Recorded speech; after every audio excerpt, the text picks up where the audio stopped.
Okay, welcome to our first encounter with integrals in the complex setting. Though we're not integrating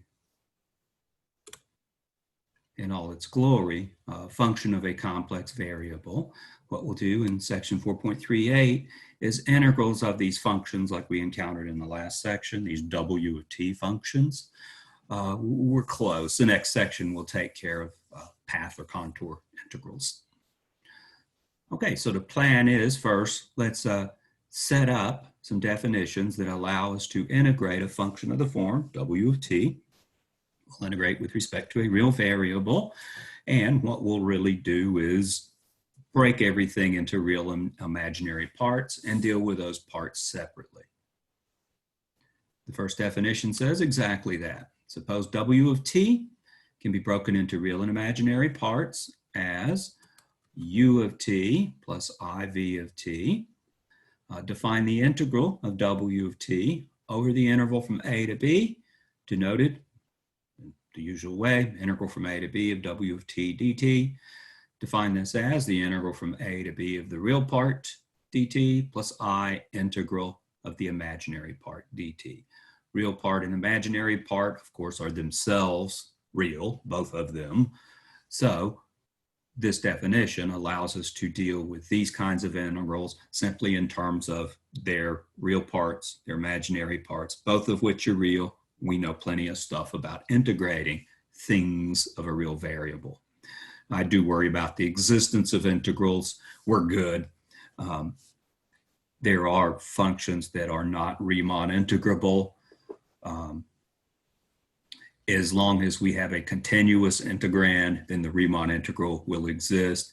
You know that's not required. It's not a necessary condition because in Calculus 2, you integrate over discontinuities all the time in Calculus 2. I think pretty much everything we deal with, the integrand will be continuous. So we won't have concerns over the existence of the integrals. Evaluating them, we'll need antiderivatives, just as the fundamental theorem of calculus says, speaking of. And finding antiderivatives can be a bit of a challenge in general, but we'll do textbook examples. Recall, the fundamental theorem of calculus tells you that the integral of a real valued continuous function can be found using antiderivatives. So we're good if we can find antiderivatives. Of course, you've got lots of techniques to find antiderivatives. Hopefully, we'll only encounter things we have to integrate for which we can find antiderivatives. Now, we've defined integrals of this complex value w of t in terms of integrals of real and imaginary parts. So we effectively need to anti-differentiate the real and imaginary parts of w of t. So if we take this little w of t, write it as u of t plus iv of t, bust it into real and imaginary parts, and we have a capital W of t, say capital U of t plus I capital V of t. These are continuous, and the derivative of the capital W is the lowercase w. So the derivative of capital U is lowercase u, and the derivative of capital V is lowercase v, based on the differentiation stuff we had in the previous section. Then if we want to integrate from a to b w of t dt, that is by definition, that's what justifies this equals sign. By definition, that's an integral from a to b of the real part plus I integral from a to b of the imaginary part. That equals, what justifies this equals sign is fundamental theorem of calculus from the real setting. How do you evaluate definite integrals in calculus? Using antiderivatives under hypotheses of continuity. So we'll use capital U and capital V because they are antiderivatives of lowercase u and lowercase v. Found the antiderivatives, plug in the endpoints, b minus a style, collect together the u's and the v's. We did skip a step there. And lo and behold, this is w of b, this is w of a, capital W is defined above. And we've got then ultimately the antiderivative w of t evaluated from a to b. That would produce this. So we've actually simply integrated using an antiderivative. in this setting of a function w of t. Okay, let's try one on that's got some complex numbers in it. We saw in the last section that if we differentiate negative I e to the it, we'll get e to the it out. You rewrite the exponential, that constant of I comes out front. We'll have negative I squared. I squared is negative 1, so it's the reason the antiderivative behaves like that. We dealt with this in the previous section with z sub 0 as an exponent, so it's based on that. So if the derivative of this function is e to the it, then an antiderivative of e to the it is this function. So if we want to integrate from 0 to pi fourths e to the it dt, all we need is an antiderivative in this setting. We know negative I e to the it is an antiderivative of e to the it. We need to evaluate that from 0 to pi fourths. Plug in pi fourths, we get this. Plug in 0, we'll get negative I. Remember, we subtract, so we get minus negative I plus I. Small algebra step skipped there.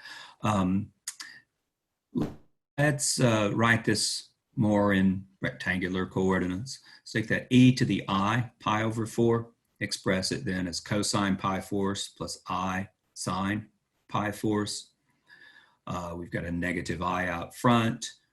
We've actually taken this I and absorbed part of it inside this parenthetic expression here as well. Cosine of pi fourths, 1 over the square root of 2. Sine of pi fourths, 1 over the square root of 2. Carries an I with it from up here. Here's the negative 1. We've got an I. We can distribute that now if you like to get real and imaginary parts. Let's see, we'll have a negative I times I. It'd be negative I squared would be 1 over the square root of 2. And then we've got an I times 1 over the square root of 2 negative. Okay. And then negative I times negative 1 is positive I. It's given by this term here. So here's an alternate form. Anyhow, the integration is performed in terms of finding antiderivatives. We're not too well equipped to find antiderivatives of these type of functions just yet. We saw in the last section that the mean value theorem for derivatives, average rate of change equals instantaneous rate of change, to paraphrase the mean value for integrals. That didn't hold.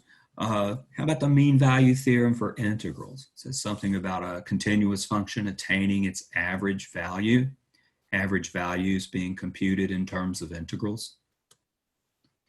Let me highlight this little piece right here. Other than the fact we've got W's instead of F's, and inside those W's could be some complex stuff. If those were real, this is exactly a statement of the mean value theorem for integrals. So let's show that that need not hold in the complex setting. Let's take our favorite function, e to the it. We know how to integrate it because we know an antiderivative. That function is continuous on the interval from 0 to 2 pi. Continuity was part of the hypothesis for the mean value theorem for integrals.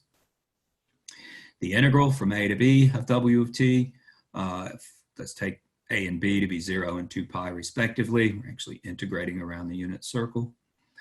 Integrate, we got an antiderivative of negative I e to the it. Plug in the 2 pi and the 0. We get out 1, 1 from the exponential function. There's a negative I floating around as well, but you take the difference and we'll get out 0 as the value for the integral. So if the mean value theorem for integrals applies, there should be some number c between a and b, 0 and 2 pi in this case, such that the function evaluated at that parameter c times length of the interval, b minus a, equals the integral from a to b of w of t dt. We just saw the integral is 0, b minus a is 2 pi, we can divide that out. So we're looking for a point c where w of c equals 0. But w of t, e to the it, in modulus, e to the it, cosine t plus I sine t, its modulus is always 1. Where actually its graph is a unit circle. So there is no c between 0 and 2 pi. There's no c anywhere a real number, such that we can get w of t to have any modulus but 1. In particular, we can't get w of c equals to 0. So here's an example of something else from the real setting that fails in the complex setting. And that takes care of this section. In the next section, we'll actually integrate functions of a complex variable with respect to a complex variable, integral of f of z dz style, though it'll all be re-encoded in terms of this stuff involving these w of t's and integrals with respect to t, these dt integrals. Until then.